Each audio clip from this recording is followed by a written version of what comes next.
최근 새만금의 미래와 매립지 관할 결정 촉구를 주제로 한 세미나가 국회에서 열렸습니다. 새만금 관할권을 놓고 인접시군이 갈등을 빚고 있지만 정부 분쟁조정기구는 여전히 결론을 내지 못하고 있습니다.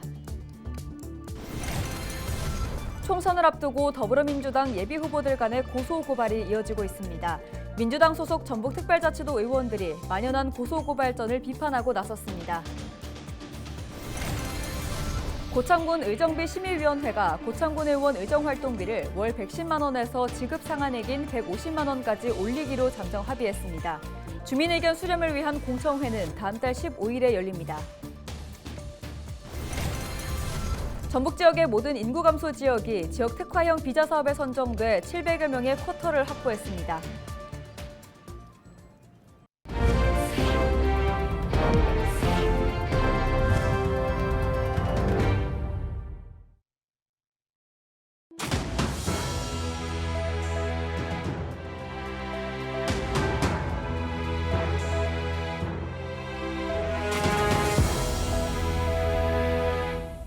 시청자 여러분 안녕하십니까? 헬로티비 전북뉴스입니다.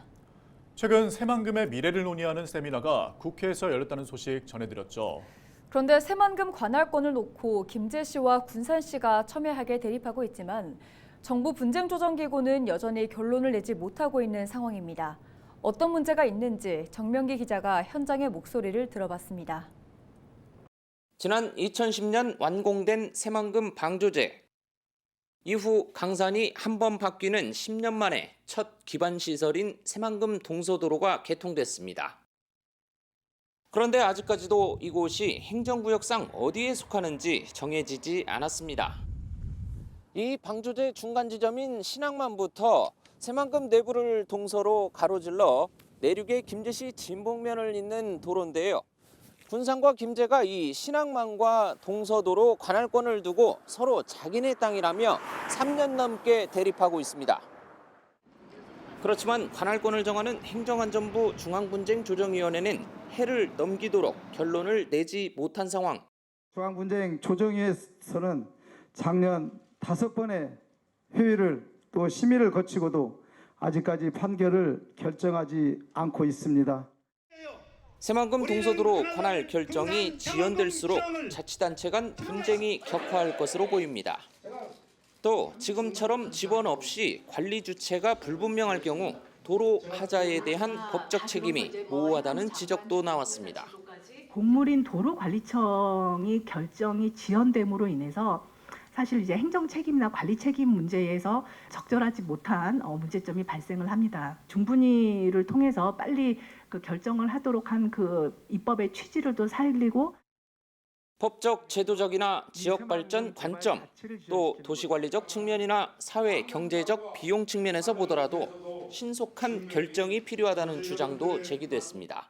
과연 새만금 행정구역이 조기에 결정되지 않으면 국가가 감당해야 될 사회경제적 비용이 얼마인 것인가 한번 계산해보면 천문학적인 돈이 나올 겁니다.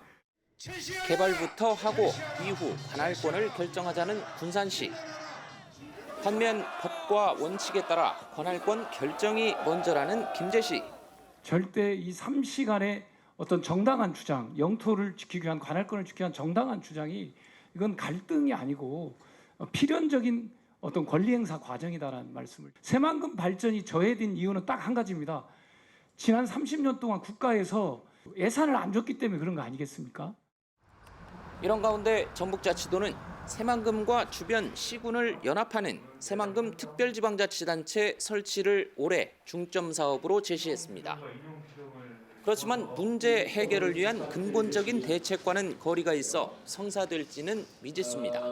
헬로티비 뉴스 정명기입니다. 도내 모든 인구 감소 지역에 우수한 외국인 인재가 정착할 수 있는 비자가 발급됩니다. 정읍시와 김제시 등 10개 시군은 한국어 능력 상급 이상 등 기준을 충족한 외국인들이 도지사 추천을 받아 장기 거주가 가능한 지역 특화형 비자 사업에 선정돼 지역 우수인재 유형으로 703명의 쿼터를 확보했습니다. 전북자치도는 지역 특화형 비자 발급 외국인 만족도는 70%, 기업 만족도는 84%를 기록했다며 한국어와 직무 역량 강화 교육을 확대할 계획이라고 전했습니다. 고창군 의원 의정활동비 인상을 논의하기 위해 고창군 의정비 심의위원회가 열렸습니다. 지난 25일 회의를 연 위원회는 고창군 의원 의정활동비를 월 110만 원에서 지급 산항액인 150만 원까지 올리기로 잠정 합의했습니다. 이에 대한 지역 주민 의견 수렴을 위해 다음 달 15일 고창군청에서 공청회가 열립니다. 총선을 앞두고 더불어민주당 예비후보들 간의 고소고발이 이어지는 가운데 민주당 소속 전북특별자치도 의원들이 정책 경쟁을 통한 경선 문화를 만들 것을 촉구했습니다. 도의원들은 30일 전북자치도 의회에서 기자회견을 열고 아니면 말고식의 후보 고소고발전이 횡행하고 있다며 이는 내부 총질로 적전 분열을 만드는 행위라며 꼬집었습니다. 그러면서 당사자의 자제와 함께 더불어민주당 차원의 대책 수립을 요구했습니다. 최근 전주병 선거구에 출마한 정동영 예비후보 측과 정읍고창 선거구 유성엽 예비후보 측이 여론조사 결과 해석을 두고 상대 후보를 고발한 바 있습니다. 도내 일부 지역의 선거 과정에서 만연된 고소고발 행위는 국민과 지역민의 요구에 어긋난 배신 행위며 강력히 규탄되어야 할 것입니다.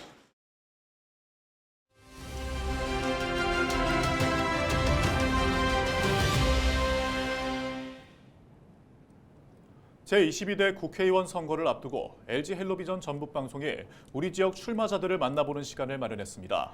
오늘은 남원 임실 순창 선거구에 출사표를 던진 민주당 성준후 예비후보를 김남호 기자가 만나봅니다.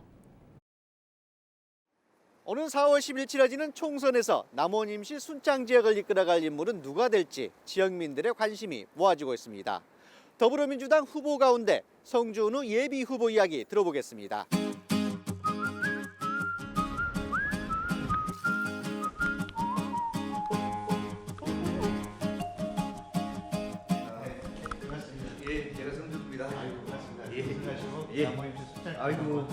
더불어민주당 중앙당 부대변인을 맡고 있으면서 현재 남원 임실 순창 예비 후보로 등록한 더불어민주당 성준후라고 합니다. 반갑습니다.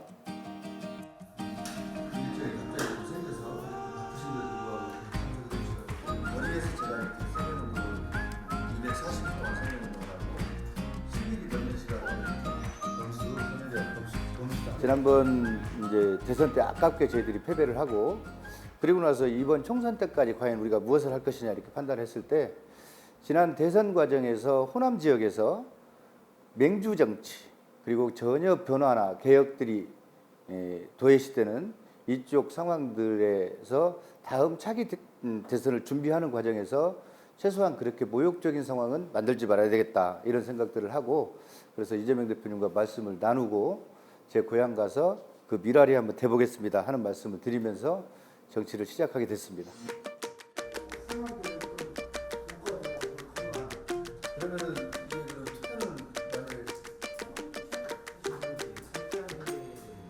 65세 이상의 어른들이 40% 가까이 되고 실제적으로 이분들이 대부분 다 80세가 넘고 90세가 다 넘은 분들이세요.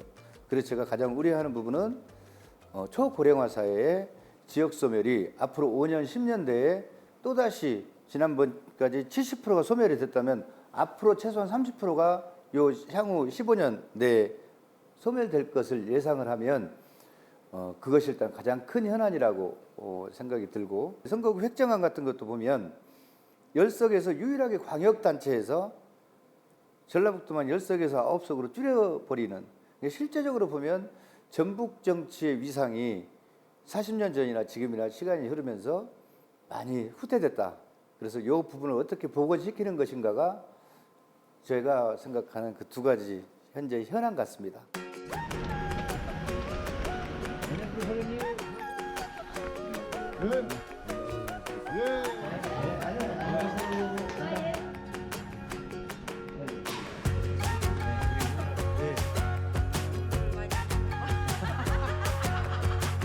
중앙에서 이재명과 함께 기존의 질서, 기득권 이런 것들을 파헤치고 새롭게 이재명 대통령 시대를 준비하는 전라북도 정치에서 그 CR이 되기 위해서 그 출발을 했기 때문에 저는 그런 선명성하고 서민들과 함께 부딪힐 수 있는 그런 마음가짐이 그래도 다른 후보들보다는 좀 낮다. 그리고 소통 능력이 또 SNS든 어떤 그 소통 능력이 다른 후보들보다는 좀 빠르고 그다음에 누구한테 빚지지 않았기 때문에 마음껏 할 수 있는 정치를 할 수 있다는 장점이 있습니다.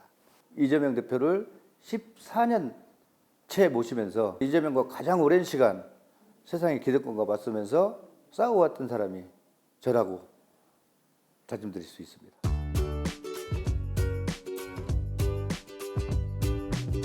행동으로 우리 유권자가 아프면 같이 아파서 둥글고 현안이 안 되면 땡깡도 좀 부리고 저는 충분히 그럴 수 있는 후보가 임실, 순창, 남원에도 반드시 나와야 된다고 생각을 하고 그 길에 성준우가 나설 수 있다. 항상 지금까지 그런 곳에서 한 번도 실패한 적 없고 모든 걸 성과로서 지금까지 내고 이 자리에 왔던 것처럼 우리 임실, 남원, 순창의 가장 큰 문제 초고령화 사회, 그다음에 지역 소멸의 위기를 기본소득, 그다음에 기본소득 특구라는 완벽한 시스템을 법제화시키는 데 있어서 성준우를 도구로 써주십시오. 제가 완벽하게 해낼 자신 있습니다.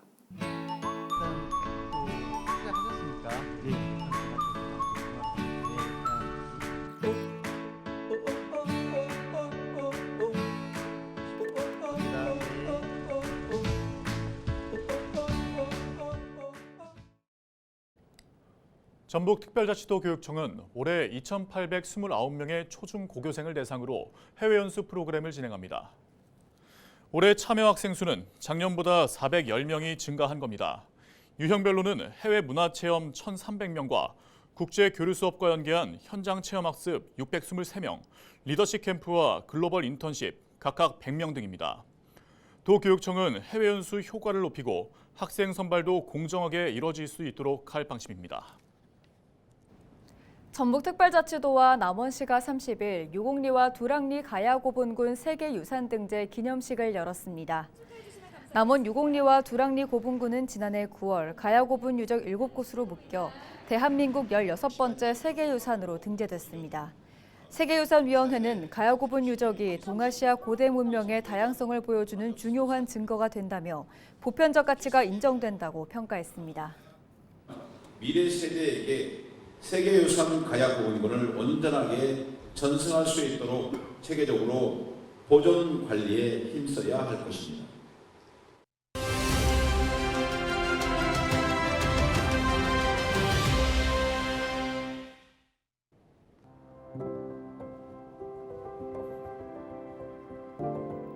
최근 주택도시기금을 재원으로 하는 신생아 특례대출에 대한 관심이 뜨겁습니다.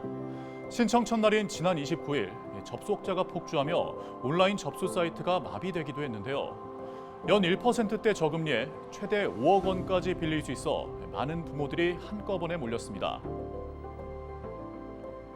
신생아 특례대출, 신청은 어떻게 하는지, 또 지원 대상은 누구인지 궁금해하시는 분들 많을 텐데요. 과연 어떤 분들이 해당될까요? 지난해 1월 1일 이후에 출생한 아이를 둔 무주택 세대주 또는 1주택 세대주로 9억 원 이하의 주택을 살 때 대출을 받을 수 있습니다. 또한 부부 합산 연소득이 1억 3천만 원을 넘거나 순자산 보유액이 4억 6,900만 원이 넘는다면 지원 대상에서 제외됩니다. 특례 금리는 주택 구입 자금의 경우 1.6%에서 3.3%, 전세 자금은 1.1%에서 3%가 적용됩니다. 신생아 특례대출은 주택기금대출을 취급하는 5개 시중은행과 기금이 든든 누리집을 통해 신청할 수 있습니다. 지금까지 데일리 브리핑이었습니다.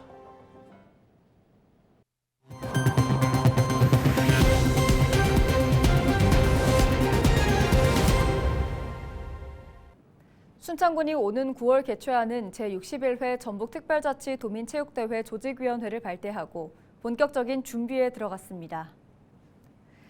조직위원회 발대식은 30일 위촉장 수여와 준비 상황 보고, 성공기원 퍼포먼스 순으로 진행됐습니다. 조직위는 대회 성공 개최를 위해 최영일 군수를 위원장으로 지역기관과 사회단체장, 문화예술인, 군민 등 35명으로 구성됐습니다. 이 대회는 10년 만에 순창에서 오는 9월 6일에서 8일까지 열리며 이어 9월 27일부터 29일 제18회 전북특별자치도 장애인체육대회가 열립니다. 이상으로 뉴스를 마칩니다. 함께해 주신 여러분 고맙습니다.